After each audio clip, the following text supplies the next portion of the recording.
कपड़े धोने वाली बहू। शादी के पहले से ही विभा को कपड़े धोने का बड़ा शौक था। कभी नल के नीचे तो कभी तालाब के पास। अरे मेरी नीली वाली लुंगी नहीं दिख रही है।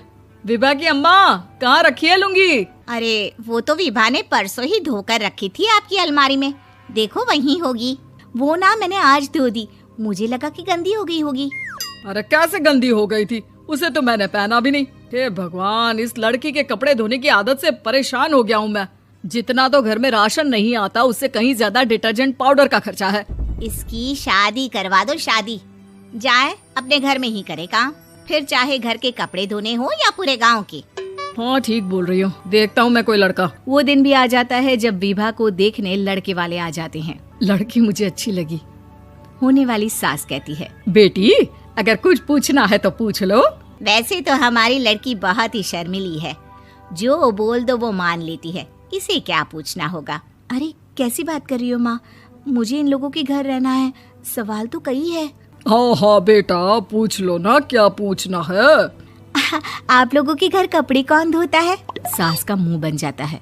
देखो, अगर तुम ये कहना चाहती हो कि तुम्हें कपड़े धोने नहीं आते तो सुन लो, कपड़े मैं ही धोती हूँ, लेकिन तुम्हारे आ जाने के बाद मैं रुमाल तक नहीं धोऊंगी। अरे चुप रहना भाग्यवान, बहू बेचारी घर आई नहीं, उसे डराना शुरू कर दिया। वो क्या है ना बिटिया, अभी तक तो ये कल्लू की माँ ही धोती थी, लेकिन अब तुम्हारे पापा तो दहेज में वॉशिंग मशीन देंगे ही।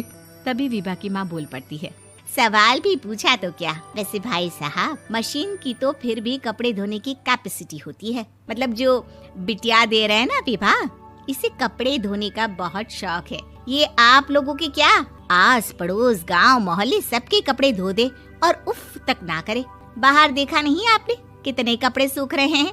सब हमारी बिटिया ने ही तो धोए हैं। बस भी करो ना माँ, शर्म आ रही इतनी तारीफ सुनकर। और तो और एक दाग निकाल कर दिखाओ तो मान जाओ। हाँ अच्छा, माफ करना बेटा, मैंने गलत समझा। हमें तो रिश्ता बहुत पसंद है। और ऐसे जुड़ जाता है रिश्ता कपड़े धोने का शौक रखने वाली विभा का। उसकी शादी हो जाती है कोयला फैक्ट्री में काम करने वाले कल्लू के साथ। शादी के बाद अचानक विभा चिल्लाती हुई सास के पास आती है। सासू माँ, अरे सासू माँ कहाँ है आप? ये तो धोखा है, धोखा दिया आप लोगों ने मुझे। इसे ससुर के चक्कर के बारे में पता चल गया।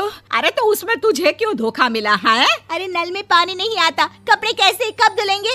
अच्छा, तू पानी नहीं आ रहा उसकी बात कर रही है। तो आपने क्या सोचा? कुछ नहीं। अच्छा, तेरी माँ ने कहा था कि कपड़े धोने का शौक है तुझे, याद आया मुझे।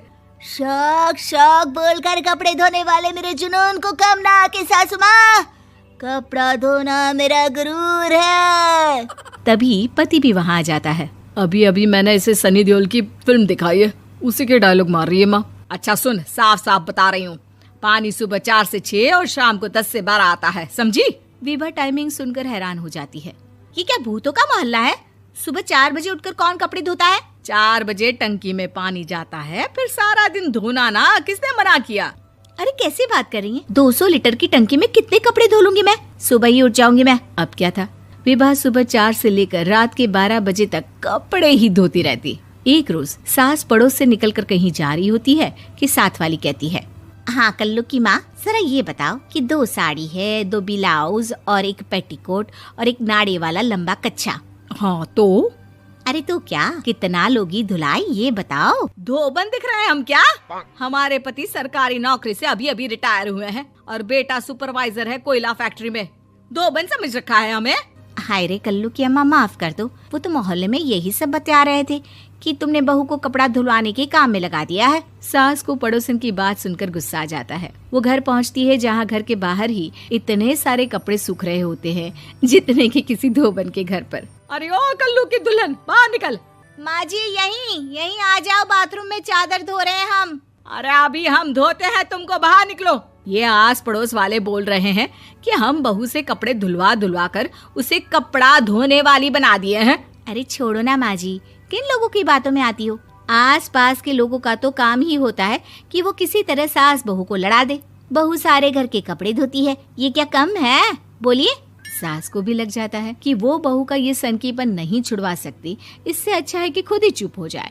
एक रोज सास और बहू मंदिर जाते हैं, जहाँ सास की साड़ी वहाँ खड़ी भीख मांगने वाली से मिलती है। माँ जी क्या बात है, आपकी साड़ी उस भिखारन से कितनी मिल रही है ना? हाँ हाँ देखो तो, दोनों की साड़ी मिल रही है। क्या बात है कल्लू की अम्मा, तुम खुद को तो अफसर की बीवी बताती हो और ऐसी सिंपल सी प्लेन साड़ी पहनकर घूमती हो। सिंपल और प्लेन नहीं है ये साड़ी। तो क्या सोने के धागे से फूल बने हैं? कुछ भी सासू माँ, कुछ भी। हाँ बने थे इस साड़ी में सोने के धागे से फूल। मेरे पति लेकर आए थे मद्रास से स्पेशली मेरे लिए 10,000 की।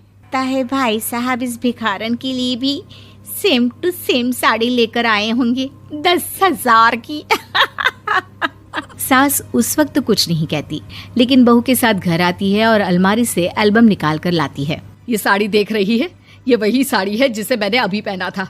इस साड़ी में ये जो चमकदार फूल दिख रहे हैं ना, ये सोने के धागों से काढ़े गए हैं।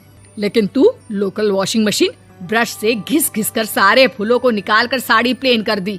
मुझे माफ कर दीजिए सासू माँ। और तो और, जब मैंने तुझे तेरी गलती के लिए कुछ नहीं कहा, लेकिन तूने तो सबके सामने मेरा मजाक ही बना दिया। क्यों? बहू को समझ में आ जाता है कि अब से उसका कपड़े धोना बंद।